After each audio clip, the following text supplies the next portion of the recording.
Kita lanjutkan materi dasar berikutnya untuk Microsoft Excel, yaitu tentang formula, sekelumit tentang formula. Saya ingatkan kembali bahwasanya formula bisa kita input di tempat yang namanya formula bar, yang memanjang mulai dari tanda FX ini ke sebelah kanan, ya, kosong. Nah, ini namanya formula bar. Nah, apabila kita klik kita aktifkan formula barnya, maka akan ada tanda aktif, ya. Tanda-tandanya menjadi aktif. Ada 3 tanda yang aktif, yaitu insert function, kemudian enter, dan cancel. Jadi kalau kita ingin memasukkan, bisa klik langsung di formula barnya atau cukup klik functionnya. Maka insert function di sini langsung akan mengeluarkan bantuan fungsi-fungsi yang akan dipergunakan. Nah, di bagian insert function ini ada namanya most recently used. Jadi rumus-rumus yang biasa atau sering dipakai gitu ya. Di dalamnya ada rincian-rincian berdasarkan kelompok, mulai dari kita bisa menampilkan secara keseluruhan all, mulai dari A sampai dengan yang terakhir Z test, ya. Atau kita akan menampilkan kelompok per kelompok seperti finansial, ya. Kemudian date and time, mathematics and trigonometry, kemudian statistical, lookup and reference, database, tech, logical, information engineering, cube, compatibility, dan web. Nah, ini jadi masing-masing ada kelompoknya. Tapi kalau kita klik yang all, maka semua akan keluar untuk semua kelompok mulai dari A sampai dengan Z. Di bagian ini, kalau kita klik salah satu misalkan fungsi, ya, salah satu fungsi atau formula, katakan N gitu, kita pilih, maka di sini ada keterangan yang menunjukkan bagaimana cara menggunakan formula tersebut secara umum, ya. Di sini kita misalkan N, maka kita memberikan logika 1, logika 2, dan seterusnya. Apabila benar dinyatakan true, ya, dan bila salah dinyatakan false. Atau yang lain misalkan average. Nah, ini average. Average adalah membuat rata-rata, ya, arithmetic mean di sini. Rata-rata aritmatik dari angka-angka yang ada. Kemudian misalkan kita contohkan, contoh lainnya adalah count, ya. Nah, count itu sendiri ada beberapa macam, ada count sendiri, ya. Ada count A, ada count blank, count if, count ifs. Nah, jadi ada berbagai macam hitung, ya. Count itu menghitung, count the number of cells, ya, tergantung dari kondisi yang ditentukan, ya. Nah, jadi ada berbagai macam count juga, termasuk juga di dalamnya ada sum, ya. Sum juga ada berbagai macam sum. Jadi ada sum ifs, ada sum product, sum skew, dan seterusnya, ya. Ada berbagai macam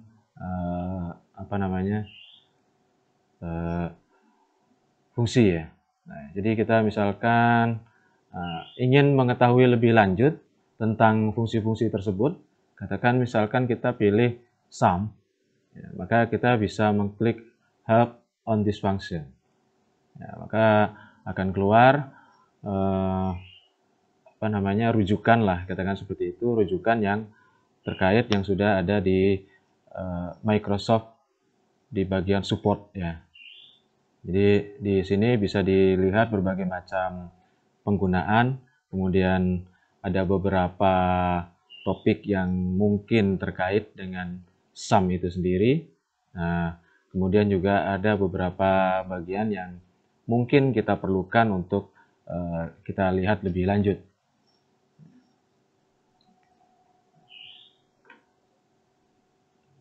Selain di bagian ini kita melihat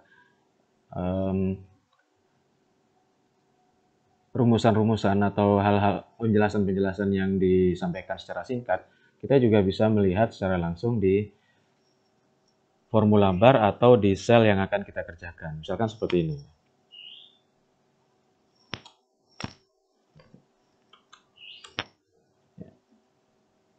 Jadi pada saat kita ketikkan suatu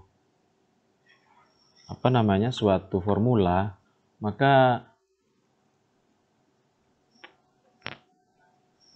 akan diberikan pilihan-pilihan formula yang mungkin sama. Contohnya seperti ini. Kita ketik sum, maka pilihannya akan muncul sum is, sum product, sum is, ya, dan berbagai macam sum, ya. Jadi diberikan pilihan-pilihan yang bisa kita pergunakan. Kalau sudah kita memilih salah satu formula atau rumusan, maka kita buka dengan kurung buka, ya, kurung buka, maka dia akan memberikan penggunaan secara singkat. Di sini, number one, number two, number dan lain sebagainya dan seterusnya, ya. Nah, kita ambil contoh yang lain, misalkan fungsi dari lookup, ya. Jadi pada saat kita membuat VLOOKUP, ya, kita coba lihat lookupnya. Ya. Di lookup sendiri ada lookup, ada edge lookup, ada VLOOKUP, ya. Kemudian kalau kita sudah tentukan misalkan VLOOKUP, ya, maka akan ada penjelasan-penjelasan di bawahnya yang menyatakan misalkan ini VLOOKUP itu memerlukan lookup value, kemudian memerlukan tabel atau array yang akan dipergunakan untuk melakukan pengecekan, kemudian kolom index number. Karena kita pakai VLOOKUP, maka kita memerlukan kolom index number, range lookup-nya, ya. Jadi penulisan formula atau fungsi itu bisa dengan mengklik insert function seperti ini, maka kita bisa memilih di sini, atau kalau kita sudah tahu, kita bisa menuliskan di formula barnya dengan ketik sama dengan, maka kita bisa menuliskan, atau di sel di mana kita akan menuliskan formulanya, misalkan seperti ini, ya.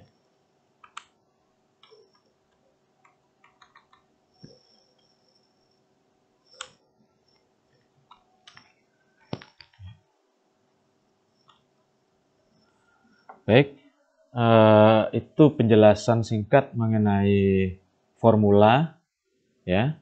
Jadi pengenalan singkat tentang formula yang ada di Microsoft Excel. Sampai jumpa di video berikutnya.